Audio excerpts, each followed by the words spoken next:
Bismillahirrahmanirrahim. Assalamualaikum warahmatullahi wabarakatuh. Waalaikumsalam warahmatullahi wabarakatuh.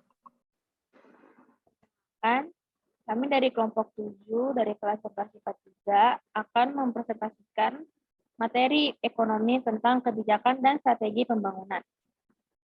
Yang pertama, tak kenal maka tak sayang. Nama saya Kanisa Maulina sebagai moderator.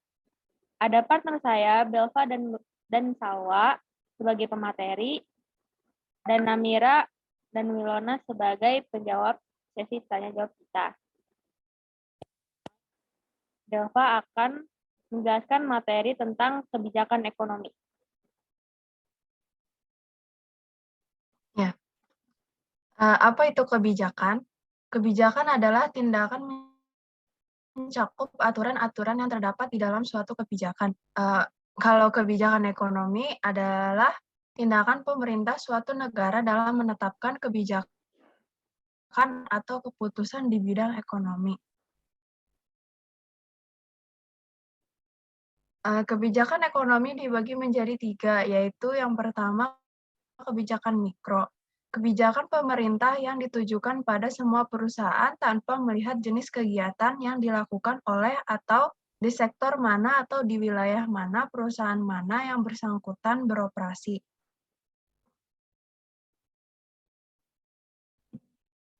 Contoh kebijakan mikro antara lain, yang pertama, peraturan pemerintah yang mempengaruhi pola hubungan kerja atau manajer dengan pekerja, kondisi dalam perusahaan. Yang kedua, kebijakan kemitraan antara perusahaan besar dan perusahaan kecil di semua sektor ekonomi. Yang ketiga, kebijakan kredit bagi perusahaan kecil di semua sektor dan lain-lain. Yang keempat, menetapkan harga minimum dan maksimum untuk melindungi produsen atau konsumen. 2. Kebijakan meso. Kebijakan meso sendiri dibagi menjadi 2 arti. Yang pertama, kebijakan ekonomi meso dalam arti sektoral, yaitu kebijakan ekonomi yang khusus ditujukan pada sektor-sektor tertentu. Dan yang kedua, kebijakan ekonomi meso dalam arti regional, yaitu kebijakan ekonomi yang ditujukan pada wilayah tertentu.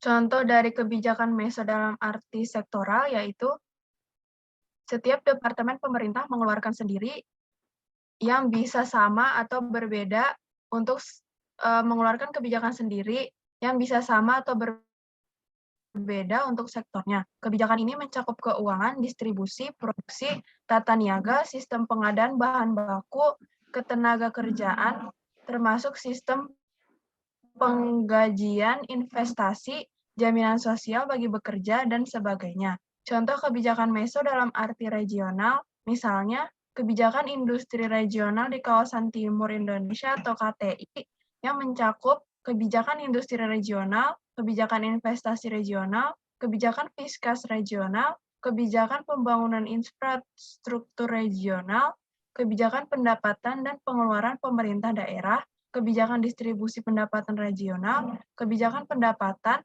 kebijakan perdagangan regional, dan sebagainya.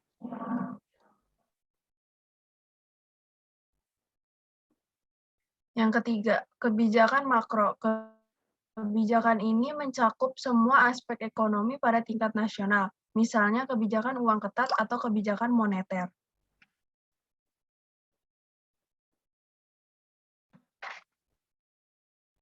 Contoh kebijakan makro yaitu instrumen yang digunakan untuk kebijakan ekonomi makro adalah tarif pajak, jumlah pengeluaran pemerintah melalui APBN, ketetapan pemerintah, dan intervensi langsung dari pasar valuta untuk mempengaruhi nilai tukar mata uang rupiah terhadap falas. Selanjutnya, materi tentang strategi akan dibahas oleh Salwa. Kupas tuntas apa itu strategi? Strategi merupakan langkah-langkah yang berisikan program-program indikatif untuk mewujudkan sesuatu. Apa itu strategi pembangunan? Strategi pembangunan adalah merupakan suatu cara untuk mencapai visi dan misi yang rumuskan dalam bentuk strategi sehingga dapat meningkatkan kerja. meningkatkan kinerja. Maaf.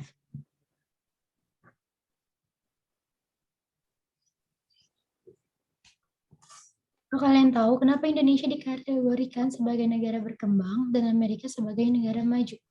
Dilihat dari permasalahannya, Indonesia masih memiliki tingkat kesejahteraan atau kualitas hidup dalam masa perkembangan. Selain itu, masih terdapat banyak masalah yang harus dibenahi, sedangkan pada negara maju seperti Amerika Serikat, permasalahan ekonomi yang dihadapinya umumnya ialah kurangnya permintaan yang menghambat pertumbuhan saja.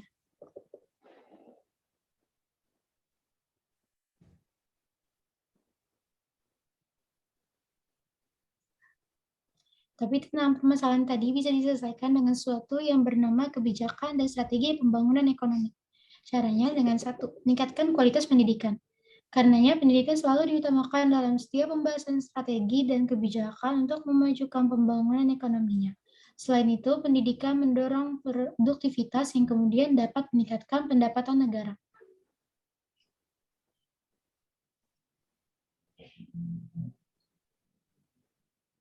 Kedua, membuat dan melaksanakan perencanaan pembangunan. Rumusan perencanaan harus dibuat matang dan pelaksanaan harus sistematis dan terkendali dari pemerintahan dengan dukungan seluruh rakyat. Ketiga, meningkatkan tabungan dan investasi. Terkait poin pertama, perbaikan kualitas pendidikan dapat berimbas pada adanya peningkatan produktivitas dan pendapatan di kemudian hari.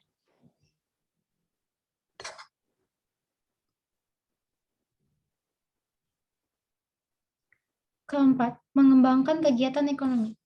Jika ingin perubahan dalam sektor perekonomian karya yang lebih baik, maka dipastikan diperlukan adanya pengembangan. Kelima, menyediakan infrastruktur yang menunjang. Jika pembangunan ekonomi ingin terlaksana, diperlukan sarana dan prasarana yang baik untuk menunjang semua kegiatan, terutama bagi penyediaan fasilitas publik, mulai dari sekolah, rumah sakit, jalan raya, jaringan komunikasi, aliran listrik, dan transportasi umum. Kalau fasilitas tersebut tidak ada, pasti kegiatan ekonomi juga akan terhambat. Maka dari itu, pada saat ini, pemerintah mulai memprioritaskan pembangunan infrastruktur yang memiliki dampak berlipat bagi perekonomian. Nah, kita tanya jawab yang akan dibantu oleh Wilona dan Namira. Memorial. Itu saja dari kelompok 7 yang bisa kami sampaikan. Kami tutup dengan wassalamualaikum warahmatullahi wabarakatuh.